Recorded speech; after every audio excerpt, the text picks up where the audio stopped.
ഇവിടെ എല്ലാവരും എത്തിയിട്ടുണ്ടല്ലോ. ഞാനേ കുറച്ച് ലേറ്റായി പോയി, ഒരു ട്രിപ്പ് കഴിഞ്ഞ് വരും കേടാ. എന്തുവാളിയാ ഈ ഉരുട്ടി കയറ്റി വെച്ചേക്കുന്നേ? അല്ലടാ, നീ ഇപ്പോൾ നാട്ടിൽ നിന്ന് വന്ന് നിന്റെ കല്യാണ ഫോട്ടോസൊക്കെ കണ്ടിരുന്നു, അടിപൊളിയായിരുന്നു. വരാൻ പറ്റിയില്ലടാ, പക്ഷേ ഞാനാകെ വെള്ളി ശനി ലീവ് കിട്ടുക ഫുള്ള് ട്രിപ്പ്. ഇന്നലെ ഇപ്പം ദുബായിൽ നിന്ന് വന്നതേ ഉള്ളൂ. അന്ന് നിങ്ങളൊക്കെ അല്ലേ പെട്ടി കെട്ടി തന്നത്? പോയിട്ട് വന്നിട്ട് ഒരാഴ്ചയായിട്ടേ ഉള്ളൂ. എടാ, ഈ നിന്റെ കല്യാണം കാലിക്കറ്റ് വെച്ചായിരുന്നല്ലേ? എനിക്ക് അവിടെ കുറേ ഫ്രണ്ട്സ് ഉണ്ട് കേട്ടോ.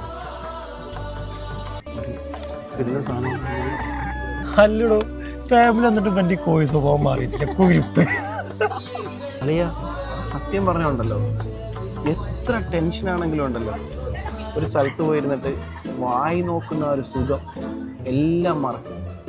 ഒരു പ്രത്യേക സുഖം കേട്ടോ. അല്ല, നമ്മളെല്ലാവരും കൂടെ ആ പഴയ റൂമിൽ നിന്ന് മാറിപ്പോകുമ്പോൾ ഒരു വാക്ക് പറഞ്ഞിട്ടുണ്ടായിരുന്നു, ആഴ്ചയിൽ ഒരു ദിവസം എല്ലാവരും കൂടി കാണാൻ. ഇപ്പം എത്ര നാളായില്ലേ? പഴയ റൂമിൽ പോകുന്നതിൻ്റെ ശേഷം ഇപ്പം ഒരു സുഖം കിട്ടില്ല. ഇപ്പം എന്ത് വെള്ളിയാഴ്ച ഒരു ദിവസം ഉണ്ടെന്നുണ്ടെങ്കിൽ ബിരിയാണി കഴിക്കുക, കിടന്നുറങ്ങുക, അലക്കുള്ളത് അലക്കുക, അത്രയൊക്കെ തന്നെ ഉള്ളൂ. ഫാമിലി വന്നതിന് ശേഷം ഈ പുറത്തിറങ്ങലൊക്കെ കണക്കാണ്. വേറെ റൂമിൽ പോയപ്പോൾ ഇതൊക്കെ ഭയങ്കരമായിട്ട് മിസ്സായി.